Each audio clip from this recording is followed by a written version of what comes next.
எல்லாவற்றுக்கும் போதுமானவர். கிறிஸ்துவுக்குள் பிரியமானவர்களே, நாம் தேவனுடன் ஒழுங்காக நேரம் செலவிடும் தியான வாழ்க்கையை வளர்க்கும் போது சில நாட்கள் எளிதாகவும் சில நாட்கள் போராட்டமாகவும் இருக்கும். ஒரு இளம் தாய் ஒரு முறை இப்படி சொன்னார்கள்: புதிய அம்மாவாக இருக்கிறதுனால இப்போ தேவனுடைய உதவி எனக்கு ரொம்ப தேவைன்னு தெரியும். ஆனா நாள் முழுக்க எனக்கு களைப்பாதான் இருக்கு. ஜெபிக்கிறதுக்கும் வேதாகமம் வாசிக்கிறதுக்கும் மனசே வர்றதில்ல.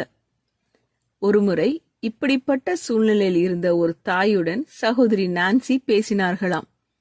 அவர்கள் அந்த தாயை குற்ற உணர்ச்சியில் தள்ளாமல் பழைய ஏற்பாட்டில் தேவனுக்கு கொடுக்கப்பட்ட ஒரு அழகான பெயரை அவர்களுடன் பகிர்ந்தார்களாம். அது எல்ஷடாய், அதாவது எல்லாவற்றுக்கும் போதுமானவர். எபிரேய மொழியில் ஷாட் என்ற சொல்லுக்கு மார்பு என்று ஒரு அர்த்தம் இருக்கிறதாம். ஒரு தாய் தன் பசியுள்ள குழந்தையை தன் மார்பால் போஷிக்கிறாள் அல்லவா? அதுபோலவே தேவனும் நம்முடைய தேவைகளால் நிறைந்த இருதயங்களை நிரப்புகிறவர். அந்த தாயிடம் சொன்னார்களாம், இரவு நேரத்தில் குழந்தைக்கு பால் கொடுக்கும் போது கூட எல்ஷடாய் என்ற தேவனை நினைத்து தியானிக்கலாம் என்று. நீங்களும் இன்று களைப்பாகவும் வெறுமையாகவும் உணர்கிறீர்களா? தேவன் எல்லாவற்றிற்கும் போதுமானவராக நினைத்து அவரை சார்ந்து இருங்கள். அவர் உங்கள் உள்ளத்தை நிரப்புவார். ஜெபம் செய்வோம். எங்கள் அன்பின் பரமபிதாவே, சில நேரங்களில் நாங்கள் மிகவும் களைப்பாகவும் வெறுமையாகவும் உணர்கிறோம்.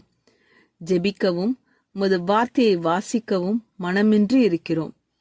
அந்த நேரத்தில் நீர் எங்களுக்கு எல்லாவற்றுக்கும் போதுமானவராக இருக்கிறீர் என்பதை எங்களுக்கு நினைவுபடுத்தும். எங்கள் பலவீனங்களிலும் சோர்விலும் உம்மை சார்ந்திருக்க கற்றுத்தாரும். எங்கள் வெறுமையான இருதயங்களை உமது சமாதானத்தாலும் ஆறுதலாலும் நிரப்பும். எங்கள் வாழ்க்கையின் ஒவ்வொரு நாளிலும் நீர் போதுமானவர் என்பதை நாங்கள் அனுபவிக்க உதவி செய்யும். இயேசுவின் நாமத்தில் ஜெபிக்கிறோம் பரமபிதாவே, ஆமேன். இந்த மெசேஜ் 2 செப்டம்பர் 2024 நான்சி டிமோஸ் வோல்கமுத் அவர்களின் இயேசுவை தேடி என்ற புரோகிராமிலிருந்து எடுக்கப்பட்டது. கர்த்தர் உங்களை ஆசீர்வதிப்பாராக.